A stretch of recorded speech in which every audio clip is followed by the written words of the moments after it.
terbatas.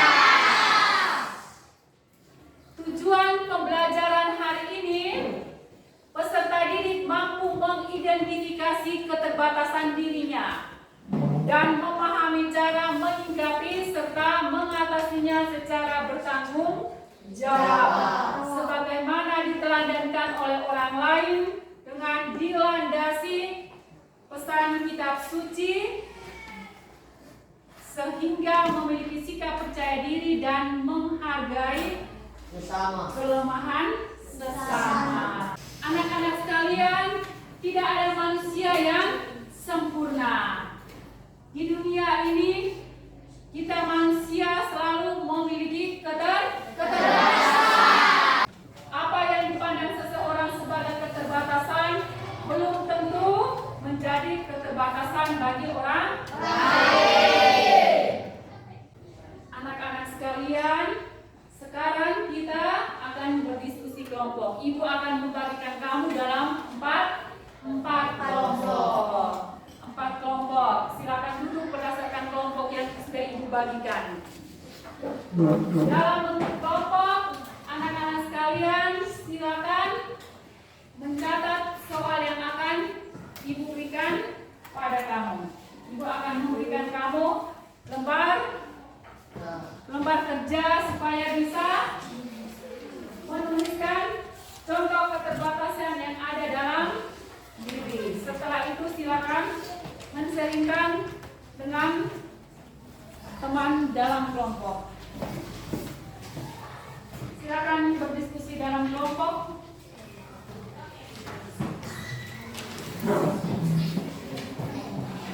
Tuliskan hal-hal yang dianggap sebagai keterbatasan dirimu, kemudian men-sharingkan dalam bentuk kelompok.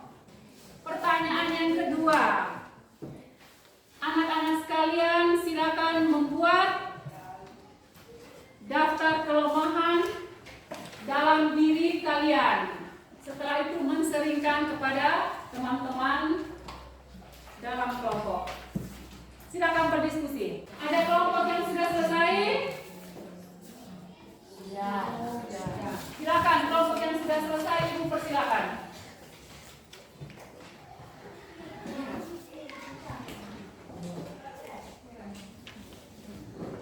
Contoh konkret dalam mengatasi keterbatasan yang kami miliki dengan cara yang bijaksana dan tanggung jawab.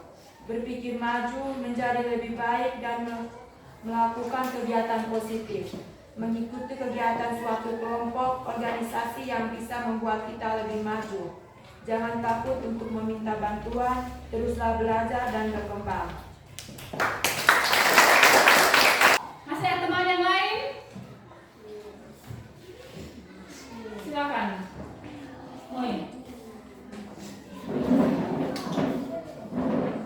Contoh keterbatasan pada diri yaitu 1. Terlalu perfeksionis. 2. Gugup di depan banyak orang. 3. Terlalu fokus pada pekerjaan. 4. Belum mahir menggunakan aplikasi. 5. Belum bisa mengelola waktu dengan baik. 6. Kurang kerjasama. 7. Tidak mau ambil resiko. 8. Kurang menguasai bahasa asing. Anak-anak sekalian, masih dalam bentuk kelompok, kita mendalami pesan kitab suci tentang sikap menghadapi keterbatasan. Kita semua membuka kitab Yeremia bab 1 ayat 4 sampai 8. Semua bab kitab? Silakan baca bersama-sama. Yeremia dipanggil dan diutus. Firman Tuhan datang kepadaku, bunyinya, sebelum aku membentuk engkau dalam rahim ibumu, aku telah mengenal engkau, dan sebelum engkau keluar dari kandungan, aku telah memutuskan engkau.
kemampuanku terbatas. Pertanyaan nomor 1. Apa keterbatasan atau kekurangan yang dimiliki oleh Yeremia dan Lewi?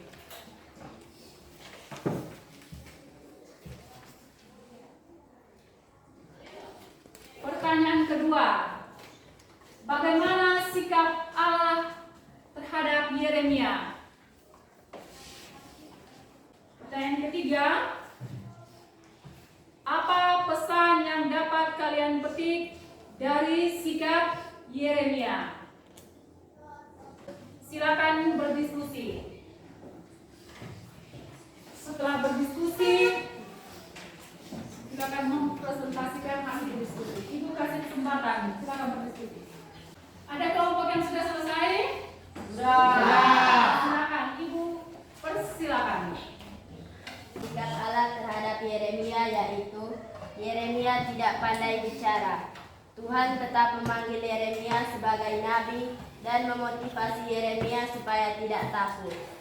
Kita diingatkan untuk berani mempercayakan diri kepada Tuhan, sebab Tuhan seringkali menggunakan apa yang dianggap kelemahan sebagai sarana menyelamatkan sesama.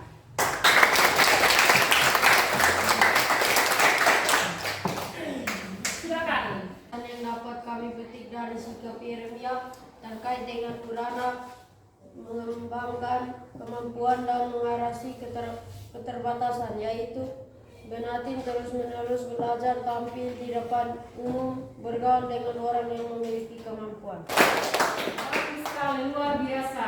Setelah kita bersama-sama berdiskusi tentang kemampuanku terbatas,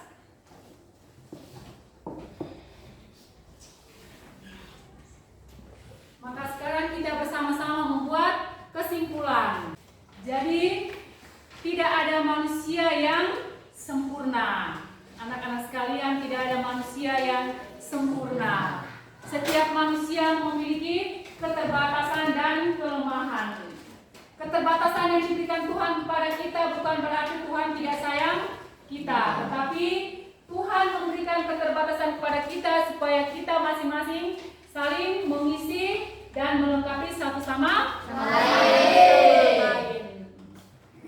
Setiap orang sebagai pribadi masing-masing perlu mengamati keterbatasan dalam dirinya. Manfaat dari mengetahui keterbatasan dalam diri kita yaitu membuat kita menerima diri apa adanya, dan membuat kita semakin mengetahui cara menempatkan diri kita yang baik dan benar.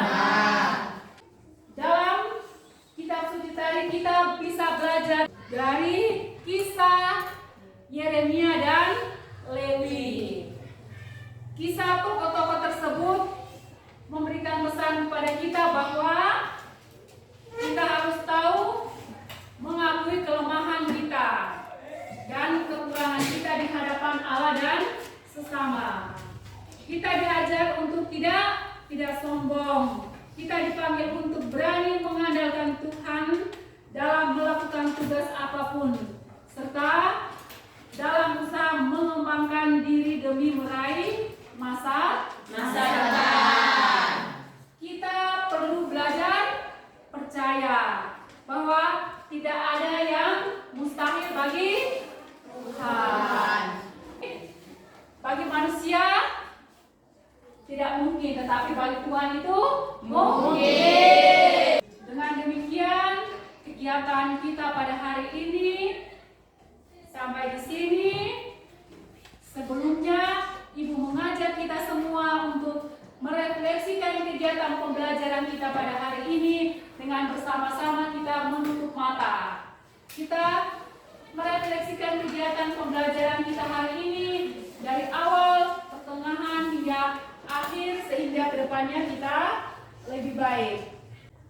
Anak-anak sekalian, hari ini kita telah belajar memahami bahwa di balik kemampuan yang telah Tuhan berikan kepada kita, kita juga memiliki kelemahan, kekurangan, dan keterbatasan. Sekarang Mari kita datang ke hadapan Tuhan dan katakan apa yang dianggap sebagai keterbatasan. Dan kita jangan menyembunyikan semua keterbatasan yang ada dalam diri kita masing-masing. Katakan kepada Tuhan apa yang kamu lakukan untuk mengatasi atau mengurangi keterbatasanmu. Bersyukurlah atas kebaikan Tuhan yang telah menerimamu, menuntunmu hari ini, sehingga boleh mengikuti pelajaran ini dengan baik. Mintalah berkat dari Tuhan agar dapat mengembangkan diri lebih baik lagi, sehingga suatu saat boleh menjadi pribadi yang berguna bagi gereja, nusa, dan bangsa. Silakan.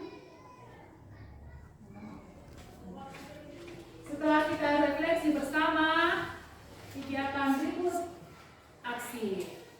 Di sini kamu silakan menuliskan beberapa hal yang akan dilakukan setelah selesai dari sekolah. Sesamanya di rumah, silakan menuliskan hal yang akan dilakukan dalam mengatasi keterbatasan. Silakan merumuskan beberapa hal yang dilakukan dalam mengatasi keterbatasan kemampuan yang dimiliki. Kemudian merampungkannya dalam bentuk moto yang mengungkapkan tekad untuk mengembangkan kemampuan. Silakan dikumpul minggu depan pada pertemuan berikut. Sebelum kita mengakhiri kegiatan pembelajaran, Ibu mau bertanya, apakah ada yang belum mengerti tentang kegiatan kali ini? Sudah. Sudah. Kamu sudah mengerti semua. Sekarang Ibu mengundang kita semua berdiri untuk menutup kegiatan pembelajaran kita pada pagi hari ini dengan doa. Marilah kita berdoa dalam nama Bapa, Dalam nama Bapa dan Putra dan Roh Kudus. Amin. Bagus, terima kasih untuk teman Kiro yang sudah memimpin kita dengan doa. Sekarang kita boleh kembali ke rumah kita. Sampai jumpa minggu depan di pertemuan berikut. Jangan lupa belajar. Tuhan memberkati kita selalu.